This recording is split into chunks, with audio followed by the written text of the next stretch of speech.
Scottie Barnes has been on a tear recently, so much so that he's just been named Eastern Conference Player of the Week. But is he the right man to be the #1 option for this team long term? That's what many fans are asking, and today we give you the answer. Let's get into it.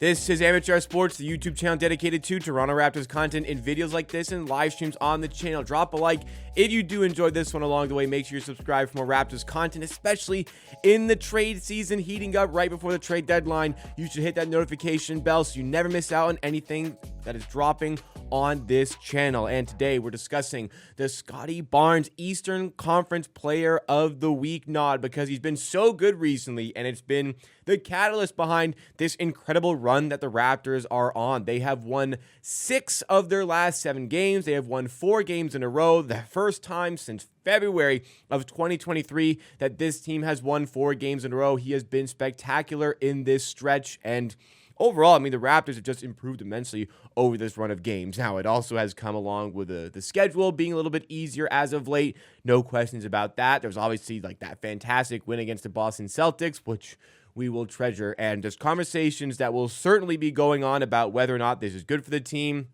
whether they should be focusing on tanking or what, but we're not going to get into that in this video. We've gotten into that in some other videos. What we are going to get into is probably the question I get asked the second most when it either comes up in a conversation with random people that I'm a Raptors fan, or if I run into one of you in wherever it may be, perhaps the streets of Toronto, perhaps in an Uber ride or something like that. It's happened. Probably the second most common question I get asked behind, oh, how are the Raptors looking this year, is can Scottie Barnes be that guy for this team? This question comes up all the time, especially as well in comment sections on social media, in the live chat, in the live streams that I do, where I do watch-alongs for Raptors games. There's questions about Scottie Barnes and whether or not he is capable of being the #1 guy for this team long-term. And often the answer that I have for this question is pretty much, I don't know.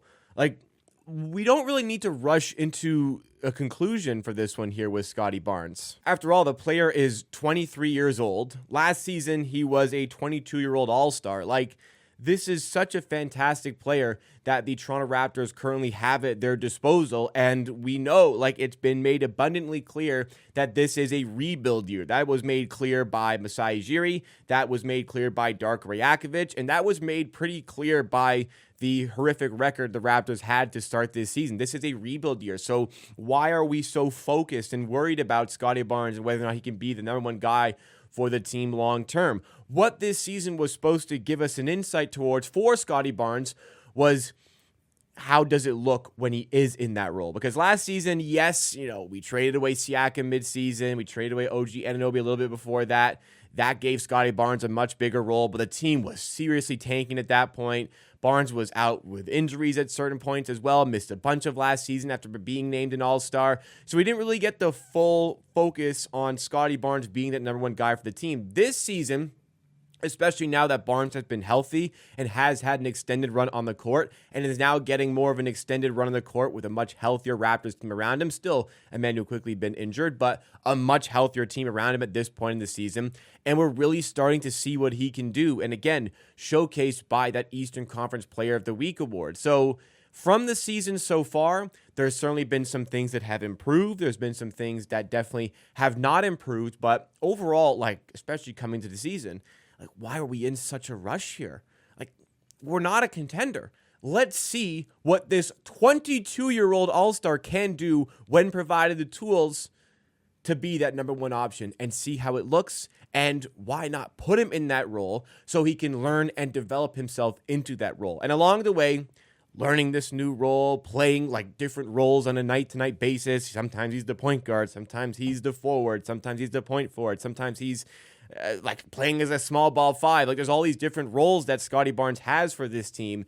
And despite all of that, he's still producing some fantastic numbers this season, averaging over 20 points per game, which would be a career high, 8.2 rebounds, which is equal to a career high, 6.6 assists, which would be a career high. Definitely wouldn't be a career high in the efficiency categories, just under 46% shooting from the field. all the way down at 27% shooting from three. It was 34 last season, and the true shooting is 53.7. So a bit to be desired in those efficiency categories. Main reasons behind that being like the three ball just hasn't been there. Like that's down quite a few points, as I mentioned. And a little bit more of a reliance now in the mid-range game, which is one of the more inefficient shots that you can use in the NBA. Look, it's working for him. He's making it his own. He's comfortable with it. It's fine to work on that. Long term, I'm not sure that's quite what his game should be focused around. But for the time being, like, these are good numbers here. And he stepped up his defensive game very recently. Much of that to do with finally playing the role that I've been calling for him to play at a more consistent level, which is playing as a 4 on defense. So he could be that help defense 4. And since he's been doing that, like, we really started leaning into that in the last 7 games. And hey, the Raptors have won 6 of those 7 games. So something is definitely clicking there. If only we had just done that at the start of the season when it was a little bit obvious there as well. But hey, we're doing it now, and it is definitely working for Barnes. It's definitely working for the team. So as a whole, with Scottie Barnes, the player, like, yes, absolutely, the ability is here for this guy to be a number 1 player. Down the line, we'll have some more evidence. But for the time being, like, how can you not want to see what he looks like in the role? How could you possibly look at this player and say, nah, this can't be your number 1 player? How could you possibly look at this guy producing these numbers, producing this level of play at 23 years old, and confidently say, no, he cannot be that guy? I'm not going to confidently say either way, like he can be or he can't be. Like I said, most commonly my answer is just, I don't really know. But hey, what a fantastic player this is. Let's go and find out if he can be that guy and give him the tools to be that guy so we can know for sure what it looks like. And honestly, right now with the team, he's producing these numbers on a team that just doesn't cater to him really. Like, I look back at the Siakam years with the Raptors. I'm such a big fan of Pascal Siakam. The Raptors never gave this guy a team that helped him. They never gave him floor spacing. They barely ever gave him a rim-protecting center behind him on the defensive end of the floor until they finally got Jakob Poeltl. But at that point, the writing was on the wall of what that Raptors team was going to become. And here we are. This is what it has become without Siakam on the team. But for years, like, Siakam played on a team that had no floor spacing and where he had to do it all himself in isolation and was still like a two-time All-Star and still 2-time All-NBA, still got like mid-20 points per game one season scoring. Like, please don't do this with Scottie Barnes. But if Barnes is 23 and already producing numbers like this on a team that lacks floor spacing and just doesn't quite cater to his needs on offense, like, we haven't really given him the full keys here. We haven't built around him as of yet. And he's already producing like this. Like, how good could this guy look when he does have that team built for him? Like, you look at the Detroit Pistons this season. You look at Cade Cunningham this season. Cade Cunningham, the All-Star team at the time of recording has not been announced.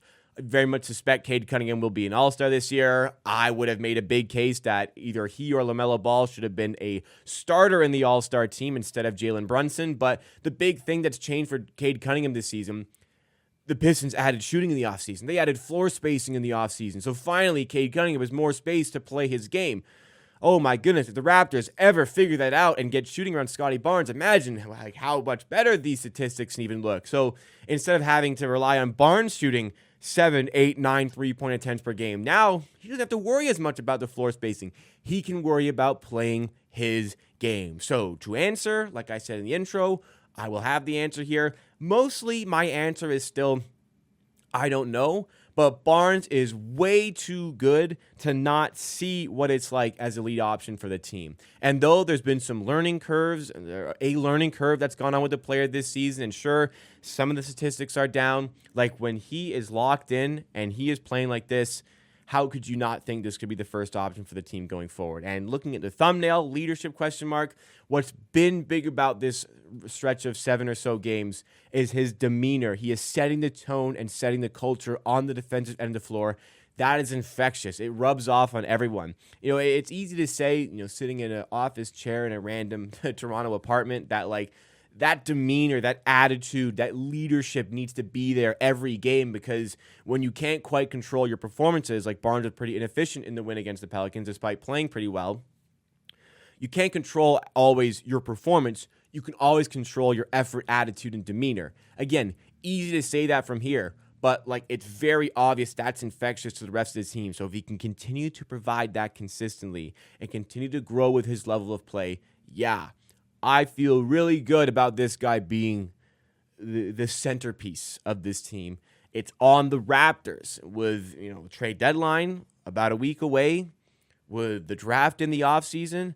It's on the Raptors to put the right pieces around him so we don't have a situation like we had a couple years ago where like the team was talented, just was horribly constructed. Start working on that construction today. And with the trade deadline coming up and with eventually the NBA draft coming up, there's so much great content on the way in 2025 on Amateur Sports. You need to be subscribed. We just hit 18,000 subs. Thank you so much. We're on the road now to 20,000 subs in 2025. That is the goal for the end of the year. You can help us get there. You get all this great Raptors content in return. Drop a like if you enjoyed this video to help us reach those new viewers who can help us get to 20,000 subs. And I will see you again next time for another video.